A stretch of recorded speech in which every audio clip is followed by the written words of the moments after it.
Hello everybody. I wondered what everybody's thoughts were to all this stuff they tell us about the weather and how bad it's got. But it just seems on my tiny bit of research, this is 1911. They had bad weather. I can't, to be honest, I'm not sure whether that the light pole was real there. You can go back and look at that again, all those great big buildings, but they had snow, they had things that affected their lives just like us.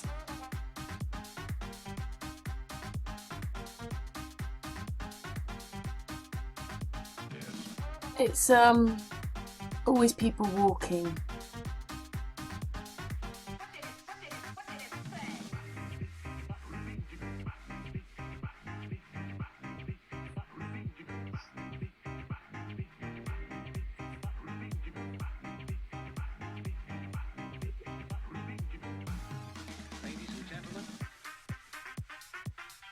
They were well organised, weren't they? And they had things that worked, and I'm just so amazed that in some senses they're so advanced and in others they're not.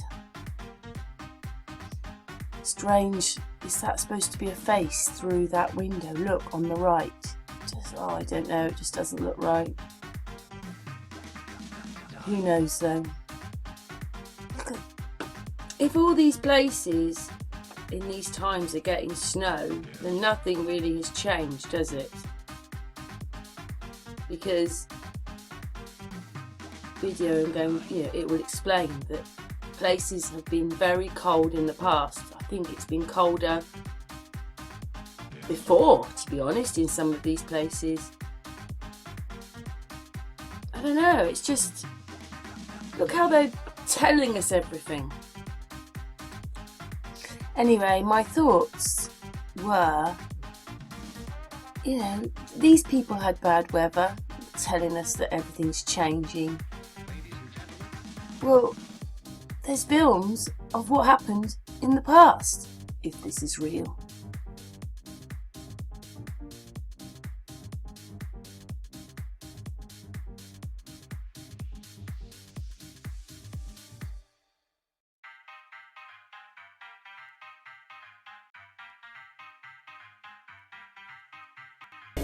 Most people in the East won't forget the winter of 1960-61. It's been a real old-fashioned winter, and before it's over, it may put all the old winters to shame.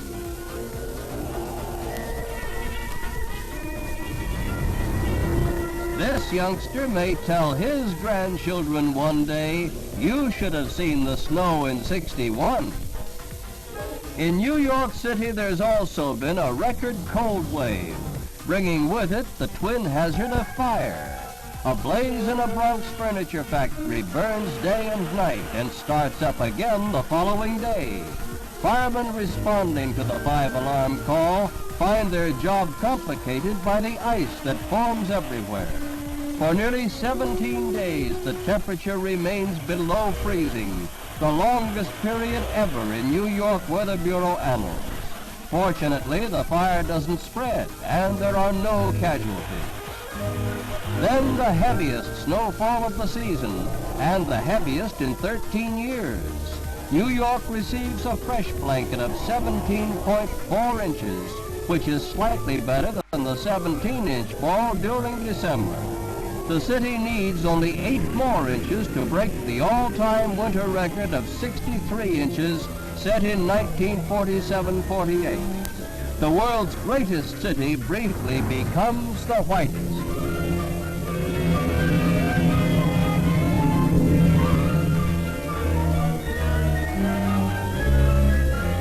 Broadway, the Great White Way, truly lives up to its name.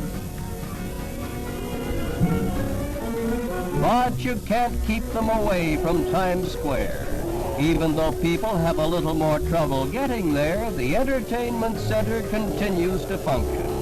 To make sure the streets aren't blocked, Mayor Robert Wagner orders all private cars to stay home. His order is a great help in allowing snowplows, emergency vehicles, and buses to get through. A slight rise in the temperature also helps. As a result, the city recovers unusually fast from the worst of the storm.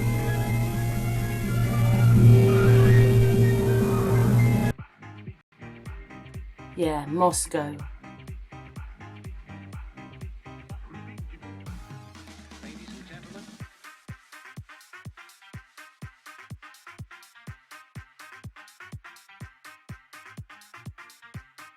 A lot of people going in one direction there.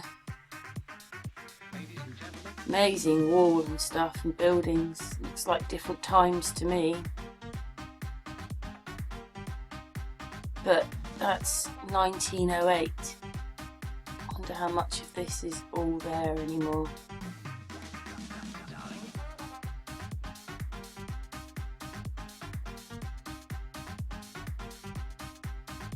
So much work and manpower and money. Yeah, it's looking a bit like Brighton now, aren't we? With the palace. And when these soldiers come across, they don't look real. I don't know. They look like they're superimposed in. Not those people. They're they're just black blobs, aren't they? You can't make out their faces or anything like that, but when they get closer, here they come. Pillars.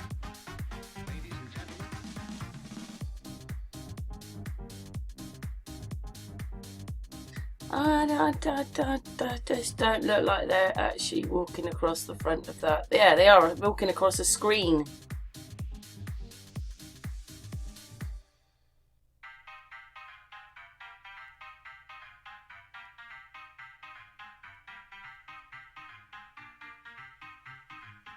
I think everybody can see that. It might have been because I slowed it down and then it sped up again. And it just reveals it. Look at that. How the hell do you break something like that? And that man standing next to the piece that's supposed to go in the hole of that bell. Anyway, so this is Moscow. Look, they look like everyone else. Could be New York, couldn't it? Anyway, I didn't film too much of it, just wanted to show you, see? So, it's cold there as well, 1908. So it's always going to get cold at times here and there. What's your thoughts on all this? Leave your comments below and thanks very much for watching. Oh, and this person, see? It's got a date there. Now, last week we saw some significant snow, but it was no record breaker by any means. A great way to make the best of a mess is to remember it could be worse. In fact, it has been. Take the blizzard that hit Denver in 1913. Nearly 46 inches of snow fell in Denver that December. Usually we see 8 inches that month. Back in 1913, History Colorado says schools and businesses closed for days. People just slept at work because they couldn't get home. We weren't dependent on cars then, but the trains and streetcars got stuck and derailed. The city ended up hiring hundreds of men to shovel the streets and sidewalks. They were paid $2.50 a day. Most of that snow was dumped into the South Platte, but some of it was piled in vacant lots at Civic Center. Historians say remnants of those snow piles could still be seen 7 months later, in July of 1914.